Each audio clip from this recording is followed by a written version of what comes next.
शादी के बाद भी अपने पुराने प्रेमी से मिलने वाली देवरानी। सुबह का वक्त है। शिल्पा रश्मि के कमरे में जाती है तो देखती है कि रश्मि चुपचाप खिड़की के किनारे बैठी बाहर देख रही है।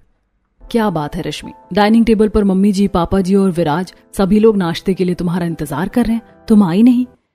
नहीं भाभी, बस आज सुबह से ही थोड़ा अजीब लग रहा है। सच कहूँ तो आज कुछ भी खाने का बिल्कुल मन नहीं करा। आप लोग खा लीजिए, मैं बाद में देख लूंगी। रश्मि, ऐसे थोड़ी होता है, खाली पेट रहोगी तो तबीयत और बिगड़ जाएगी। चलो आज मेरे साथ, बाहर सब लोग बैठेंगे तो मन भी हल्का हो जाएगा। जब तक तुम नहीं खाओगी तब तक मैं भी एक निवाला नहीं खाऊंगी। तुम्हें छोड़कर मैं कभी अकेले खाना खाती हूँ क्या? शिल्पा प्यार से रश्मि का हाथ पकड़ती है और उसे जबरदस्ती खड़ा करती है। रश्मि मना नहीं कर पाती और बेमन से शिल्पा के साथ डाइनिंग टेबल तक आती है।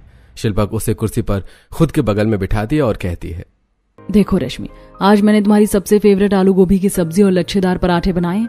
अब जल्दी से खाना शुरू करो वरना ठंडे हो जाएंगे। बहू शिल्पा, तुम अपनी देवरानी का कितना ख्याल रखती हो। रश्मि तो खुश नसीब है कि उसे तुम जैसी जेठानी मिली। अरे बिल्कुल सही कहा सीमा तुमने। इन शादी के पिछले 6 महीनों में रश्मि और शिल्पा को जो बॉन्डिंग हो गई है उसे देखकर वाकई बहुत सुकून मिलता है। अरे अब बस भी कीजिए मम्मी पापा, सुबह सुबह ही दोनों बहुओं की तारीफ के पुल बांधना शुरू कर दिया। अब क्या तारीफ ही खाते रहेंगे या फिर हमें असली खाना भी मिलेगा? चलिए सब शुरू कीजिए। सब लोग खाना खाना शुरू करते हैं। विकास सब्जी का पहला निवाला लेता है और कहता है, शिल्पा, सब्जी तो सचमुच बहुत अच्छी बनी है, मुझे थोड़ी और सब्जी दे दो प्लीज। विकास भैया, भाभी तो हर दिन ही लाजवाब खाना बनाती हैं। अरे भाई, सब लोग भाभी के खाने की और भाभी की तारीफ कर रहे हैं, मेरी बीवी की भी कोई तारीफ करो भाई। हाँ विराज, रश्मि की तारीफ तो सबसे ज्यादा है, वो तो इस घर की जान है।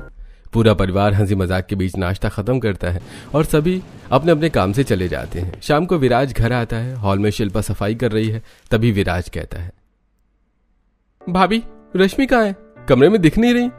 रश्मि किचन में है, चाय बना रही है। विराज मुस्कुराकर किचन की ओर दबे पांव बढ़ता है। रश्मि गैस चूल्हे के सामने खड़ी चाय छानने की तैयारी कर रही थी। विराज पीछे से जाकर उसके कानों के पास जोर से चिल्लाता है, हाँ, हे भगवान विराज, ये क्या तरीका है? तुमने तो मेरी जान ही निकाल दी थी। मेरा दिल कितनी तेज धड़क रहा है। अरे बाबा डरो मत, मेरा अधिकार बनता है तुमसे मजाक करना। अच्छा चलो अब गुस्सा छोड़ो और जल्दी से तैयार हो जाओ। आज हम बाहर घूमने चलेंगे। बहुत दिन हो गए हैं हम दोनों कहीं एकांत में नहीं गए। नहीं विराज, आज बिल्कुल मेरा मन नहीं है, मैं बहुत थक गई हूँ। पीछे खड़ी शिल्पा ये सब सुन रही थी। वो मुस्कुराते हुए कहती है, अरे रश्मि, तुम दिन भर घर में कैद रहती हो, थोड़ा बाहर जाओगी तो मन बदल जाएगा। चलो चलो जल्दी से तैयार हो जाओ। और हाँ रश्मि, वो तुम्हारी जो ब्लू वाली साड़ी है ना, वो मैंने सुबह ही प्रेस करके तुम्हारे कमरे में रख दी थी। तुम उस साड़ी में बहुत सुंदर लगती हो, आज वही पहन लो। नहीं ना भाभी, मेरा मन नहीं कर रहा है। रश्मि, क्या मेरी बात नहीं मानोगी? ठीक है भाभी, जब आपने कह दिया है तो टाल नहीं सकती। मैं जाती हूँ तैयार होने। अरे ये क्या बात हुई भाभी, मेरी बात तो इसने नहीं मानी और आपकी एक बार कहने पर तैयार हो गई। ये तो नाइंसाफी है। अरे देवर जी, मुझसे मत जलो, अब अपनी पत्नी को लेकर जाओ और अच्छा समय बिताओ। रश्मि कमरे में जाकर नीली साड़ी पहनती है और सादगी से तैयार होती है। विराज उसे बाइक पर बिठाकर शहर की सड़कों पर निकलता है और विराज बाइक चलाते हुए कहता है, रश्मि, आज मैं तुम्हें तुम्हारी सबसे पसंदीदा जगह लेकर जाऊंगा। अंदाजा लगाओ कहाँ? प्लीज यार, ये पहेलियां मत बुझाओ। तुम जहाँ ले जाना चाहते हो ले चलो। अच्छा ठीक है, सरप्राइज ही सही, चलो। विराज उसे शहर के सबसे मशहूर आइसक्रीम पार्लर के सामने रोकता है और कहता है, पता है तुम्हें रश्मि, मैं तुम्हें यहाँ किस लिए लाया हूँ? क्योंकि मुझे याद है तुमने शादी के बिल्कुल स्टार्टिंग में मुझे बताया था कि तुम्हें यहाँ की पेस्ट्री और आइसक्रीम बहुत पसंद है। मुझे वो बात अब तक याद है। तुम्हें अब तक याद है? वो तो मैंने बस चलते फिरते कह दिया था। अरे तुम्हारे बारे में हर छोटी बात मेरे लिए बड़ी है। दोनों आइसक्रीम पार्लर के अंदर जाते हैं और टेबल पर बैठते हैं और फिर विराज वेटर को बुलाकर ऑर्डर देता है, बेटा हाँ, एक चॉकलेट पेस्ट्री और एक बटर स्कॉच आइसक्रीम लाना। थोड़ी देर बाद ऑर्डर आता है। विराज पेस्ट्री का एक टुकड़ा चम्मच में लेकर रश्मि के मुंह के पास ले जाता है। विराज प्लीज, मैं खुद खा लूंगी। अरे पति हूं मैं तुम्हारा, थोड़े नखरे कम करो और चुपचाप खाओ। चलो मुंह खोलो। विराज उसे अपने हाथों से खिलाता है। रश्मि का मन थोड़ा पिघलता है और वो मुस्कुरा देती है। उसकी मुस्कान देखकर विराज का चेहरा खिल उठता है। रश्मि, मैं सचमुच तुम्हें इस दुनिया में सबसे ज्यादा प्यार करता हूँ। तुम्हारी खुशी के लिए मैं कुछ भी कर सकता हूँ। बस तुम हमेशा ऐसे ही मुस्कुराती रहा करो। रश्मि कुछ नहीं बोलती, बस एक फीकी सी मुस्कान दे देती है। उसके मन में कुछ और ही चल रहा है। फिर विराज उसे मॉल ले जाता है, कुछ शॉपिंग कराता है, उसे एक छोटी सी बिंदियों का पैकेट और कंगन दिलाता है। शाम ढल चुकी है और वो घर वापस आते हैं। घर पहुंचते ही विराज की घड़ी की ओर नजर जाती है। अरे रश्मि, मुझे अब निकलना होगा, क्या करूं? मेरी जॉब ही ऐसी है, फैक्ट्री का मैनेजर बना दिया गया हूं और फिलहाल नाइट शिफ्ट की बहुत जरूरत है, इसलिए मुझे रात भर वहां पे रहना पड़ता है, वरना मेरा मन तो बिल्कुल नहीं होता है तुम्हें अकेले छोड़ने का। मैं तो चाहता हूं कि मैं हर रात तुम्हारे पास रहूं, तुम्हारी बाहों में सोऊं। कोई बात नहीं विराज, इससे क्या फर्क पड़ता है, काम पहले और मिलना मिलाना तो दिन में होता ही रहेगा। तुम अपनी ड्यूटी पर ध्यान दो। तुम कितनी समझदार हो। ठीक है, मैं तैयार होता हूँ। तभी शिल्पा वहां आ जाती है और विराज को तैयार होते देखती है। विराज, प्यार इसको कहते हैं। तुम दिन भर भी नहीं सोए, आज रश्मि को बाहर ले गए, उसे घुमाया और अब बिना आराम किए अपनी नाइट ड्यूटी पर जा रहे हो। तुमने अपनी पत्नी के लिए अपनी नींद का सैक्रिफाइस किया। भाभी, प्यार है वो मेरा, रश्मि के लिए इतना तो करना ही पड़ेगा। अगर वो खुश है तो मेरी थकान अपने आप मिट जाती है। ठीक है भाभी, अब मैं चलता हूँ, फैक्ट्री में रिपोर्टिंग का टाइम हो रहा है। हाँ विराज, जाओ, मैंने तुम्हारा टिफिन पैक कर दिया है, इसमें गरम आलू के पराठे हैं और अचार है, ये लो, लेकर जाओ और वहां समय पर खाना खा लेना। विराज टिफिन लेकर और रश्मि को एक आखिरी बार प्यार से देखकर घर से निकल जाता है। तब शिल्पा रश्मि से कहती है, रश्मि, विराज जब घर पर नहीं रहता तो तुम्हें रात को बहुत बुरा लगता होगा ना, अकेले अकेले? नहीं भाभी, मुझे अब अकेले रहने की आदत हो गई है। शादी से पहले भी मैं अक्सर अपने कमरे में अकेले ही रहती थी, मुझे इससे ज्यादा फर्क नहीं पड़ता। फिर भी रश्मि, अगर तुम्हें कभी भी डर लगे या नींद ना आए तो तुम चाहो तो कभी भी मुझे फोन कर देना या दरवाजा खटखटा देना, मैं तुम्हारे कमरे में आ जाऊंगी। शुक्रिया भाभी, आप मेरा इतना ख्याल रखती हैं, उसके लिए बहुत बहुत धन्यवाद। मुझे अगर जरूरत लगेगी तो मैं आपको पक्का बता दूंगी। ठीक है, अपना ध्यान रखना और सो जाना। शुभ रात्रि।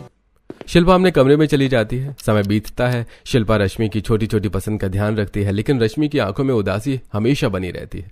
वो अक्सर बालकनी में खड़ी होकर दूर तक ताकती रहती है। एक दोपहर शिल्पा रश्मि के पास जाती है और कहती है, रश्मि, चलो आज हम मार्केट चलेंगे, मुझे कुछ घर का सामान और सब्जियां भी लेनी है।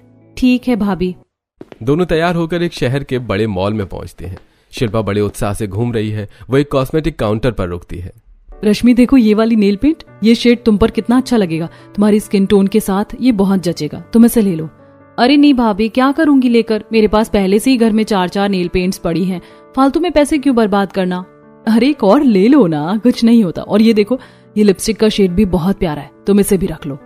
ठीक है भाभी, अगर आप इतना कह रही हैं तो ले लेती हूँ। मैं इस मेकअप की बिलिंग कराती हूँ, यहाँ भीड़ बढ़ रही है, तब तक आप मॉल की ग्रोसरी सेक्शन से सब्जियां और राशन का सामान निकाल लीजिए। ठीक है, तुम बिलिंग कराओ, मैं जल्दी से ग्रोसरी का सामान लेकर आती हूँ। शिल्पा बिलिंग काउंटर की लाइन में खड़ी होती है। जैसे वो बिल चुकाकर मुड़ती है, वो अचानक एक लड़के से टकरा जाती है। उसके हाथ से पर्स गिर जाता है। अरे दिखाई नहीं देता क्या, मॉल में चल रहे हो या रेस लगा रहे हो? लड़का झुककर रश्मि का पर्स उठाता है। जैसे वो सिर उठाकर रश्मि की ओर देखता है, रश्मि के पैरों तले जमीन खिसक जाती है। वो लड़का और कोई नहीं, आरव है। आरव, तुम यहाँ क्या कर रहे हो? अरे रश्मि, तुम टकराई मुझसे। अरे ये तो इत्तेफाक है कि हम फिर से मिल गए। शायद किस्मत को यही मंजूर था कि हम एक बार फिर आमने सामने हो। कैसी हो तुम? शट अप आरव, मुझसे बात करने की हिम्मत भी मत करना। रश्मि अपना सामान उससे लेती और तभी शिल्पा पीछे से ग्रोसरी का सामान लेकर आ जाती है। क्या हो गया रश्मि, तुम इतनी घबराई हुई क्यों लग रही हो? और ये भाई साहब कौन है? वो भाभी कुछ नहीं, बस मैं इनसे टकरा गई थी, मेरा सामान गिर गया था। अच्छा ठीक है भाई साहब, कोई बात नहीं, हो जाता है भीड़ में। चलो रश्मि, घर चलते हैं, देर हो रही है। आरव वहां खड़ा रश्मि को जाते हुए देखता रहता है। रश्मि और शिल्पा घर वापस आ जाती हैं। दोनों रसोई में जाती हैं और रश्मि सब्जियां रखने लगती है। तभी शिल्पा कहती है, रश्मि चलो अब खाना बनाने की तैयारी करते हैं। आज बताओ तुम क्या खाओगी? आज मेरा मन है तुम्हारी पसंद का कुछ स्पेशल बनाने का। भाभी आप जो भी बना लो, मुझे सब चलेगा। अरे ऐसे कैसे कुछ भी? बताओ तो सही, भट्टे खाती हो तुम? हाँ, भट्टे तो मुझे बहुत पसंद है।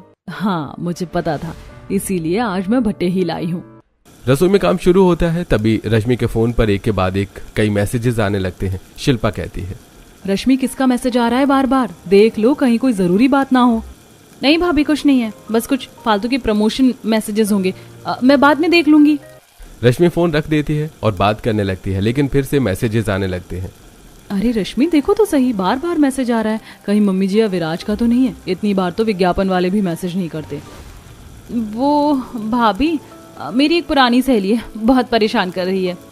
अरे तो उससे बात कर लो ना, जाओ, रसोई का काम मैं देख लूंगी, तुम रूम में जाकर शांति से बात कर लो, वरना वो ऐसे ही मैसेज करती रहेगी।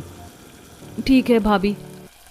रश्मि तेजी से अपने कमरे में जाती है और दरवाजा बंद कर देती है। वो कांपते हाथों से आरव को कॉल लगाती है और कहती है, आरव क्यों मैसेज कर रहे हो बार बार? तुम्हें समझ नहीं आता कि मैं शादीशुदा हूँ और अपने घर में हूँ? मेरा पीछा छोड़ दो प्लीज। रश्मि, मुझे तुमसे बात करनी है। मैं तुम्हें कभी नहीं भुला पाया। शादी होने से भावनाएं नहीं बदल जाती। प्लीज मुझसे बात करो। मुझे तुमसे कोई बात नहीं करनी। जो होना था वो कॉलेज में ही खत्म हो गया। रख दो फोन और आज के बाद फिर कभी फोन या मैसेज मत करना। रश्मि फोन काट देती है लेकिन तुरंत फिर से कॉल आता है। वो झल्ला कर उठाती है। रश्मि, नहीं प्लीज ऐसा मत करो। कम से कम मेरी बात तो सुन लो। मैंने तुम्हारा नंबर बहुत मुश्किल से इधर उधर से अरेंज किया है। तो मेरी जिंदगी से क्या चली गई? मेरी जिंदगी की तो सारी बाहर ही चली गई। मैं बहुत अकेला हो गया हूँ। रात भर सो नहीं पाता। प्लीज मुझसे एक बार मिल लो, सिर्फ एक बार, आखिरी बार। आरव, मुझे तुमसे नहीं मिलना। तुमने मेरे साथ जो किया वो मैं कभी नहीं भूल सकती। तुमने ऐन वक्त पर मेरा साथ छोड़ा था। अब मेरी जिंदगी में विराज है और मैं उसके साथ खुश रहने की कोशिश कर रही हूँ। रख दो और आज के बाद फिर फोन मत करना। रश्मि फोन बंद कर देती है और बिस्तर पर बैठ जाती है। उसकी आंखों के सामने पुराने दिन घूम जाते हैं। कॉलेज का वो आखिरी साल था। पार्क में रश्मि और आरव आमने सामने बैठे थे। आरव, मेरे घर वाले मेरा रिश्ता पक्का करने के लिए जोर दे रहे हैं। उन्होंने एक लड़का भी देख लिया, वो बहुत अमीर और अच्छी फैमिली से। मेरे पापा बोल रहे हैं कि अब और इंतजार नहीं करेंगे। तुम प्लीज मुझसे शादी कर लो आरव। चलो अभी मंदिर चलते, नहीं तो मेरे घर वाले किसी और से मेरी शादी कर देंगे। देखो रश्मि, मैं अभी सेटल नहीं हूँ। मेरे पास ना अच्छी नौकरी है ना खुद का घर। मैं इस हालत में तुमसे शादी नहीं कर सकता। पर आरव, मैं तुम्हारे बिना कैसे रहूं? मैं किसी और की पत्नी कैसे बन सकती हूँ? फिर मैं क्या बोलूं घर वालों को? बोलना क्या है? शादी कर लो, जो भी हो, जैसा भी हो। घर वाले जो कह रहे हैं वही सही होगा शायद। आरव, ये तुम कह रहे हो? हम कॉलेज के पहले साल से साथ में हैं। तुमने वादा किया था साथ निभाने का। तुम मुझे ऐसे बीच मझधार में नहीं छोड़ सकते। देखो यार, करियर से इम्पोर्टेंट तो मेरे लिए कुछ भी नहीं है। जब तक मैं कुछ बन नहीं जाता मैं ये जिम्मेदारी नहीं उठा सकता। और मैं इस बारे में अभी कुछ कर नहीं कह सकता। तुम्हें जो ठीक लगे उसे करो। आरव वहां से उठकर चला जाता है और रश्मि वहीं बेंच पर बैठकर फूट फूट कर रोने लगती है। तभी शिल्पा वहां आती है और कहती है, रश्मि, खाना बन गया है, चलो मम्मी जी इंतजार कर रही हैं। हाँ भाभी। रश्मि चेहरा धोकर बाहर आती है और सब साथ बैठकर खाना खाते हैं। और खाना खाकर रश्मि अपने कमरे में चली जाती है। रात होती है। विराज का फोन आता है। और डार्लिंग, क्या कर रही हो? मुझे याद कर रही हो? बस विराज, मैं अभी सोने जा रही थी। दिन भर के काम से बहुत थकान हो गई है। हाँ यार, सो जाओ। आराम करना बहुत जरूरी है। मुझे तुम्हारी बहुत याद आ रही है तो सोचा तुम्हें गुड नाइट कह दूं। विराज, आप मुझे छोड़ के अपने काम पे भी ध्यान दो। ड्यूटी के वक्त सिर्फ काम की बातें सोचा करो। अरे तुम तो बिल्कुल मम्मी जैसी बातें करने लगी हो। ठीक है, गुड नाइट। रश्मि फोन रख देती है और अपने कपड़े बदलती है। वो सोने की कोशिश करती है लेकिन तभी फोन फिर बजता है। रश्मि फोन देखती है। स्क्रीन पर आरव का नाम देखकर उसके होश उड़ जाते हैं। रश्मि फोन उठाती है तब आरव कहता है, रश्मि प्लीज एक बार ऊपर आ जाओ। मुझे बस एक बार देख लेने दो। मुझे चैन नहीं मिल रहा है। मैं तुम्हारी छत के ऊपर खड़ा हूं। क्या तुम पागल हो गए हो क्या आरव? तुम्हें अंदाजा भी है कि तुम क्या कह रहे हो? अगर कोई देख लेगा तो बवाल हो जाएगा। मुझे कोई परवाह नहीं है। मैं तब तक यहां से नहीं जाऊंगा जब तक तुम नहीं आती। ठीक है, मैं आ रही हूँ। रश्मि फोन रखती है और दबे पांव कमरे से बाहर निकलती है। वो चुपचाप सीढ़ियों की ओर बढ़ती है लेकिन वो नहीं जानती कि ऊपर वाले कमरे में शिल्पा अब भी जाग रही थी। शिल्पा खिड़की से रश्मि को रात के अंधेरे में ऊपर जाते देख लेती है। रश्मि छत पर पहुंचती है जहां आरव पहले से ही छत पर खड़ा इंतजार कर रहा है। आरव, तुम्हारी हिम्मत कैसे हुई यहाँ आने की? क्या तुम मेरी जिंदगी बर्बाद करना चाहते हो? अगर मेरे ससुर जी या जेठ जी जाग गए होते तो सोचो क्या होता। रश्मि, मैं मजबूर हूं। मैं तुम्हारे बिना नहीं रह सकता। मुझे एहसास हो गया है कि करियर और पैसे सब अपनी जगह है, पर तुम्हारे बिना ये सब बेकार है। प्लीज मेरे साथ ऐसा मत करो। कम से कम मुझसे बात तो कर लिया करो। जब से तुम मेरी जिंदगी से गई हो सब कुछ खाली खाली सा हो गया है। मुझे कुछ भी अच्छा नहीं लगता। मैं तुमसे कल दिन में बात करूंगी, लेकिन फिलहाल यहाँ से अभी के अभी निकलो। किसी ने देख लिया तो बहुत बड़ी दिक्कत हो जाएगी। तभी नीचे से किसी के चलने की आहट सुनाई देती है। रश्मि और आरव दोनों चौंक जाते हैं। कोई आ रहा है क्या? भागो यहाँ से आरव, वो सामने वाले पाइप से उतर जाओ जल्दी। आरव बिना सोचे समझे छत की मुंडेर फांद कर बगल के पाइप से नीचे कूदता है। कूदते वक्त एक तेज आवाज आती है, धप। रश्मि का दिल बैठ जाता है। वो सीढ़ियों की तरफ मुड़ती है और देखती है कि शिल्पा ऊपर आ रही है। शिल्पा आकर रश्मि से पूछती है, रश्मि तुम यहाँ क्या कर रही हो इतनी रात को? और वो नीचे गिरने की आवाज कैसी थी? ओ भाभी आप, वो मुझे घबराहट हो रही थी। कमरे में पंखा चल रहा था, फिर भी मुझे गर्मी और बेचैनी लग रही थी। अच्छा नहीं लग रहा था। तो मैंने सोचा कि छत पे चली जाती हूँ, शायद ताज़ी हवा में थोड़ा सुकून मिले। मुझे लगा नीचे किसी को आवाज दूंगी तो सबकी नींद खुल जाएगी, पर वो आवाज ऐसा लगा जैसे कोई कूदा हो। वो शायद कोई बिल्ली होगी भाभी, यहाँ छत पर बिल्लियां बहुत आती हैं। अच्छा, रश्मि अगर मन घबरा रहा था तो मुझे बुला लिया होता। मैं तो ऊपर वाले कमरे में ही रहती हूँ, अकेले ऐसे रात को छत पर आना ठीक नहीं है। चलो अब नीचे चलते हैं। रश्मि और शिल्पा नीचे उतर जाती हैं। अगली सुबह रश्मि अपने कमरे में आईने के सामने खड़ी है, तभी उसके फोन की घंटी बजती है। आरव का कॉल है। अब क्या है आरव, कल रात जो हुआ वो काफी नहीं था। रश्मि, मैं उसी आइसक्रीम पार्लर के सामने तुम्हारा इंतजार कर रहा हूँ, तुम प्लीज अभी मुझसे मिलने आओ, मुझे बहुत जरूरी बात करनी है। मैं नहीं आऊंगी आरव, मेरा पीछा करना बंद करो। मुझे पूरा विश्वास है कि तुम जरूर आओगी, क्योंकि जैसे मैं तुमको नहीं भूला हूँ वैसे तुम भी मुझे नहीं भूली हो। ऐसा कहकर आरव फोन काट देता है। रश्मि अपने आप से बात करते हुए कहती है, भूल तो मैं भी तुम्हें नहीं पाई हूँ आरव, पर ये रास्ता कहाँ जाएगा मुझे नहीं पता। रश्मि तैयार होती है। वो एक साधारण सूट पहनती है और नजर बचाकर चुपचाप घर से बाहर निकलती है। शिल्पा बालकनी में खड़ी थी। वो इस तरह चुपचाप रश्मि को बाहर जाते हुए देख लेती है और मन ही मन सोचती है, रश्मि बिना बताए बाहर जा रही है और इतनी हड़बड़ी में। इधर रश्मि आइसक्रीम पार्लर पे पहुंचती है, जहां आरव पहले से ही बैठा है। आरव रश्मि को देखकर बैठने का इशारा करते हुए कहता है, मुझे पता था तुम आओगी। रश्मि, क्या तुम मुझे अभी भी प्यार करती हो? सच बताना। आरव, सच तो ये है कि मैं आज भी विराज को अपना नहीं पाई हूँ। मेरे मन में आज भी तुम्हारे लिए वही जगह, मैं तुम्ही से प्यार करती हूँ आज भी, पर इस शादी का क्या करूं? आरव रश्मि की बात सुनकर मुस्कुराता है। दोनों साथ में आइसक्रीम खाते हैं। अगले कुछ दिनों तक रश्मि चोरी छिपे आरव से मिलती रहती है, कभी पार्क में, कभी किसी कैफे में। रश्मि बार बार किसी न किसी बहाने से बाहर जाती है। एक दिन शाम को रश्मि फिर से तैयार होकर निकलने लगती है, तब शिल्पा पीछे से उससे कहती है, अरे रश्मि, कहाँ जा रही हो तुम इस वक्त? अभी तो अंधेरा होने वाला है। वो भाभी, मैं पार्लर जा रही हूँ, थोड़ा फेशियल और थ्रेडिंग करवानी थी, बहुत दिन हो गए। अच्छा ठीक है, जल्दी आना। रश्मि चली जाती है। शिल्पा मन ही मन सोचती है, आखिर ये रश्मि इतनी शाम को इतनी जल्दी में कहाँ जा रही है? क्या सच में ये पार्लर जा रही है? मुझे एक बार पता करना चाहिए। यही सोचकर शिल्पा अपनी सास के पास आती है और कहती है, माँ जी सब्जी खत्म हो गई, मैं थोड़ी सब्जी लेकर आती हूँ। ठीक है बेटा, शाम हो गई है, जल्दी घर लौट आना। अब शिल्पा रश्मि के पीछे पीछे पार्लर की तरफ निकल जाती है। वो देखती है कि रश्मि पार्लर के बजाय सीधे एक पार्क की ओर मुड़ती है और वहां एक लड़के के साथ बेंच पर बैठती है। शिल्पा दूर से खड़ी होकर देखती है, पर उसे लड़के का चेहरा साफ नहीं दिखता। तभी रश्मि उठकर आने लगती है। शिल्पा जल्दी से मुड़ती है और सीधा घर आ जाती है। थोड़ी देर बाद रश्मि आती है, तब शिल्पा उससे कहती है, आ गई रश्मि? पार्लर गई थी ना, करा लिया फेशियल? चेहरा तो बिल्कुल वैसा ही लग रहा है जैसा जाते वक्त था। हाँ भाभी, वो भीड़ बहुत थी तो मैंने सिर्फ थ्रेडिंग करवाई और आ गई। फेशियल के लिए कल का टाइम दिया है। ऐसा कहकर रश्मि अपने कमरे में चली जाती है। तब शिल्पा मन ही मन सोचती है, रश्मि झूठ क्यों बोल रही है? आखिर क्या राज हो सकता है इन सब के पीछे, और वो लड़का कौन था? अगली शाम विराज घर आता है। वो बहुत खुश है। उसके हाथ में फूलों का एक बहुत बड़ा गुलदस्ता और एक छोटा सा डिब्बा है। फिर आज अपने कमरे में जाता है और रश्मि को फूल का गुलदस्ता देते हुए कहता है, सरप्राइज रश्मि, देखो मैं क्या लाया हूँ। आज फैक्ट्री में मेरी छुट्टी थी और कुछ काम जल्दी निपट गया, तो मैंने सोचा अपनी बीवी के साथ वक्त बिताऊं। ओह थैंक्स।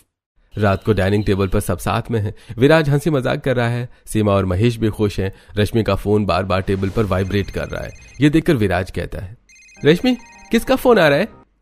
अरे मेरी एक सहेली है, बहुत परेशान करती है छोटी छोटी बातों के लिए। जाने दो, मैं इसे स्विच ऑफ ही कर देती हूँ। ऐसा कहकर रश्मि फोन स्विच ऑफ कर देती है। सभी लोग साथ में खाना खाते हैं और फिर अपने अपने कमरे में जाकर आराम करते हैं। अगले दिन शाम को विराज तैयार हो रहा होता है, तभी वो रश्मि से कहता है, रश्मि मेरा फोन टेबल पर रखा है, जरा देना तो। रश्मि फोन उठाने जाती है, पर उसके हाथ से फोन गिरकर टूट जाता है। यह देखकर रश्मि घबरा जाती है और कहती है, सॉरी विराज, आपका फोन मुझसे गिरकर टूट गया। अरे कोई बात नहीं रश्मि, इतना घबराई हुई क्यों? गलती से ही तो टूटा है ना, कुछ नहीं होता, मैं कल नया खरीद लूंगा, तुम चिंता मत करो। तभी शिल्पा कमरे में आती है और कहती है, अरे ये क्या हुआ? इतनी जोर से आवाज आई। भाभी, विराज का फोन गलती से टूट गया मुझसे। अरे देवर जी, आपने तो ये बड़ी मुश्किल से लिया था, फिर भी आप इसे डांट नहीं रहे। सचमुच आप देवरानी जी को बहुत प्यार करते हो, इनकी हर गलती को माफ कर देते हो। थोड़ी देर बातें करने के बाद विराज अपनी ड्यूटी के लिए निकल जाता है। शिल्पा की रश्मि से थोड़ी देर बात करके चली जाती है और रश्मि कमरे में आराम करने लगती है। रात को रश्मि को फिर से आरव का मैसेज आता है, रश्मि आज रात 2 बजे तैयार रहना, हम एक क्लब चलेंगे जहां कोई हमें नहीं पहचानेगा। मैं तुम्हें लेने आऊंगा, शॉर्ट ड्रेस पहनना जैसा तुम्हें पसंद है। ठीक है आरव, मैं आऊंगी। रात के 2 बजते हैं। रश्मि एक शॉर्ट ड्रेस पहनती है और ऊपर से एक लंबी जैकेट डाल लेती है ताकि घर में किसी को शक न हो। वो परफ्यूम छिड़कती है। तभी बाहर बाइक की आवाज आती है। रश्मि अपनी हाई हील हाथों में उठाकर दबे पांव बाहर निकलती है जहां आरव उसका इंतजार कर रहा था। शिल्पा की नींद अचानक खुल जाती है। वो दौड़कर बालकनी में आती है और देखती है कि एक लड़का बाइक पर खड़ा है और रश्मि उसके पीछे बैठकर चली गई। ये तो रश्मि ही थी। वो लड़का कौन है? रात के 2 बजे ये कहाँ गई? शिल्पा को अब नींद नहीं आती। वो पूरी रात हॉल में सोफे पर बैठी इंतजार करती रहती है। सुबह के 5 बजते हैं। रश्मि दबे पांव वापस आती है। उसने अब भी वही शॉर्ट ड्रेस पहनी हुई है। शिल्पा अचानक सामने आ जाती है। रश्मि, कहाँ गई थी तुम? और ये कपड़े? सुबह के 5 बज रहे हैं। भाभी, आप यहाँ? वो मैं कहीं नहीं गई थी, बस गार्डन में टहलने गई थी। झूठ बोलना बंद करो रश्मि। मैंने अपनी आंखों से तुम्हें बाइक पर जाते देखा है। आपने कुछ और देखा होगा। मैं थकी हूँ, सोने जा रही हूँ। रश्मि बात टालकर चली जाती है। अगले दिन रश्मि फिर शाम को किसी बहाने बाजार जाती है और आरव के साथ एक चाट की दुकान पर पानी पूरी खा रही होती है। तभी वहां से पड़ोस की 2 औरतें गुजरती हैं और रश्मि को इस तरह देखकर बातें करने लगती हैं। हे भगवान, देखो जरा, ये शर्मा जी की छोटी बहू है ना, किसके साथ पानी पूरी खा रही है? आजकल की बहुओं को तो कोई लाज शर्म ही नहीं बची। हाँ बहन, पति घर में रहता नहीं है तो इसका ये मतलब थोड़ी है कि पराये मर्दों के साथ ऐसे घूमोगी। ऐसे कुछ दिन बीत जाते हैं। एक दिन शिल्पा छत पर कपड़े सुखा रही थी। तभी कमला शिल्पा से कहती है, क्या शिल्पा, अपनी देवरानी पर थोड़ा लगाम लगाओ। वो बाजार में किसी लड़के के साथ घूमती दिखाई देती है। तमीज से बात कीजिए। मेरी देवरानी किसी के साथ फालतू में नहीं घूमती।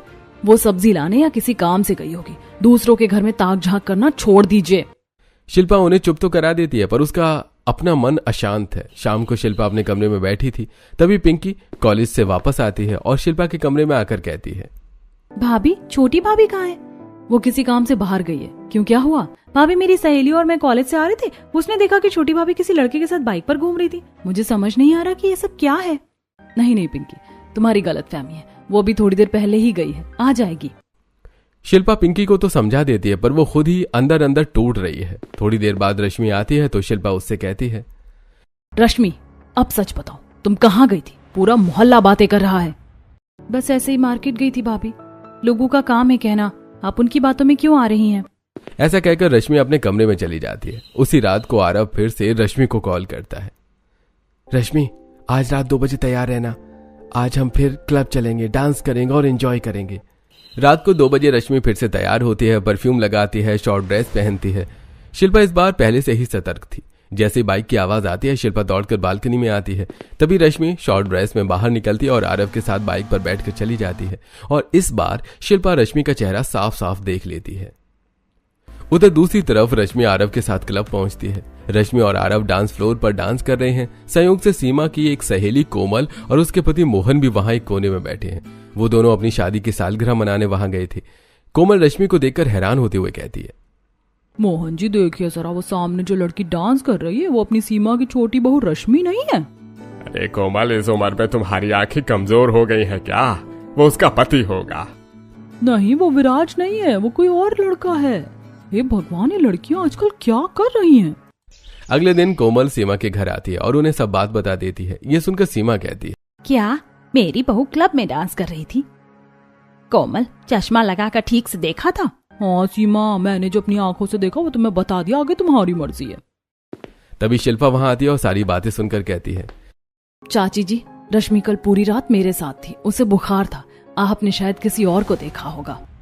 ऐसा कहकर शिल्पा कोमल की बात को टाल देती है। कोमल चली जाती है। शिल्पा अब समझ जाती है कि पानी सिर से ऊपर जा चुका है। वो तुरंत अपने कमरे में जाकर विराज को फोन करती है। विराज, तुम घर कब आ रहे हो? रश्मि बेचारी बहुत उदास रहती है, अकेली रहती है। तुम उसे टाइम नहीं दे रहे हो। उसे बाहर घुमाया फिराया करो। भाभी, क्या करूं? बस कुछ दिन की बात है। मेरी शिफ्ट बदलने की बात की है। वैसे आज शाम को मैं जल्दी आऊंगा और उसके लिए एक खास गिफ्ट भी लाऊंगा।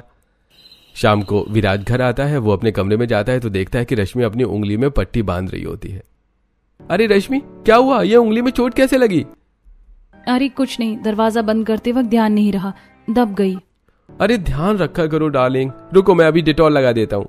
विराज बड़े प्यार से रश्मि की पट्टी करता है, फिर कहता है, देखो मैं तुम्हारे लिए क्या लाया हूँ। विराज एक सुंदर नेकलेस निकालता है और रश्मि को अपने हाथों से पहनाता है। रश्मि की आंखों में आंसू आ जाते हैं। विराज काम पर चला जाता है। अगले दिन रश्मि आरव को फोन करती है और कहती है, आरव मुझे तुमसे मिलना है, पार्क में आओ अभी। ऐसा कहकर रश्मि फोन रख देती है और तैयार होकर चुपचाप बाहर निकलती है। शिल्पा इस बार भी उसका पीछा करती है। वो पार्क में झाड़ियों के पीछे छुपकर उनकी बातें सुनती है।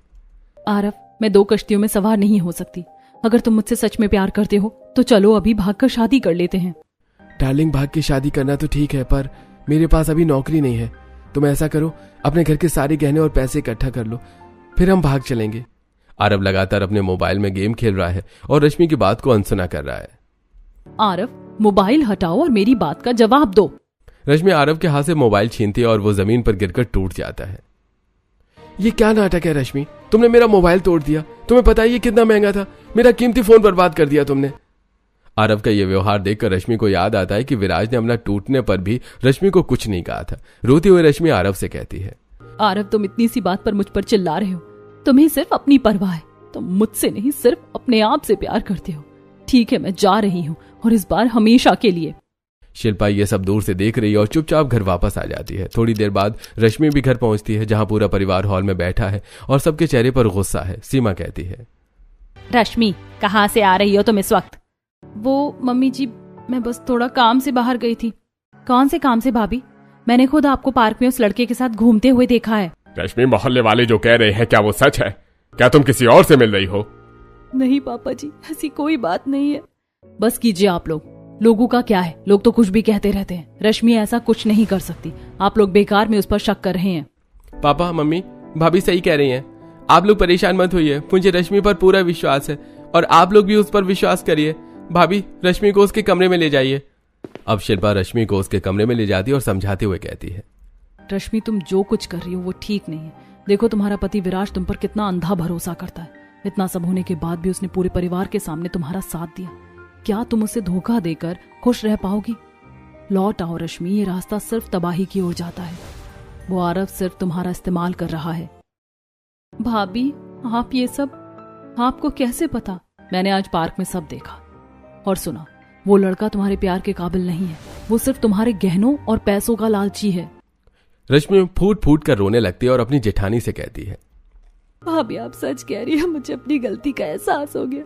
मैं अब अपने आप को बुरी तरह बदल दूंगी। ठीक है रश्मि, तुम मुंह धोकर आ जाओ, तब तक मैं तुम्हारे लिए पानी लेकर आती हूँ। ऐसा कहकर शिल्पा पानी लेने के लिए रसोई की तरफ चली जाती है। तभी आरव फिर फोन करता है। रश्मि फोन उठाती है तो आरव कहता है, रश्मि, मैंने सब प्लान कर लिया है। कल तुम सारे गहने लेकर पार्क आ जाना। हम यहाँ से हमेशा के लिए चले जाएंगे। आरव, आज के बाद मुझे कभी फोन मत करना। तुम्हारी असलियत मुझे पता चल गई है। तुम सिर्फ एक लालची इंसान हो। मेरा पति इस दुनिया में सबसे अच्छा है। मेरी ही गलती थी कि मैं तुम जैसे धोखेबाज पर भरोसा कर रही थी। अब अगर फोन किया तो मुझसे बुरा कोई नहीं होगा। रश्मि फोन पटकती है और पीछे मुड़ती है तो देखती है कि दरवाजे पर विराज खड़ा है। वो सब सुन चुका है। वो देखकर रश्मि डर जाती है और कहती है, विराज, मुझे पता है तुम मुझे कभी माफ नहीं करोगे, पर सच यही है कि मैं शादी से पहले आरव को चाहती थी। पर अब मुझे समझ आ गया कि मेरा असली प्यार तुम ही हो। मैं हर सजा के लिए तैयार हूँ। अरे रश्मि, मुझे भाभी ने पहले ही सब कुछ बता दिया था। इंसान से गलती होती है पर उसे सुधारना बड़ी बात है। मुझे तुम पर पूरा भरोसा है। तभी शिल्पा भी कमरे के अंदर पानी लेकर आती है और ये सारी बातें सुनकर पानी टेबल पर रखते हुए कहती है, रश्मि, मैं जानती थी कि तुम ये सब सिर्फ नादानी में कर रही थी और तुम्हें समय की जरूरत है। तुम बदल जाओगी, इसीलिए हमेशा मैंने तुम्हारा साथ दिया और मुझे खुशी है कि आज तुम पूरी तरह बदल गई। यह सुनकर शिल्पा रश्मि को गले से लगा लेती है और कहती है, थैंक यू भाभी, आपने मुझे बचा लिया। विराज, मैं वादा करती हूँ अब कभी ऐसा नहीं होगा। घर के बाकी सदस्यों को कुछ पता नहीं चल पाता और रश्मि अपनी नई जिंदगी विराज के साथ खुशी खुशी शुरू करती है।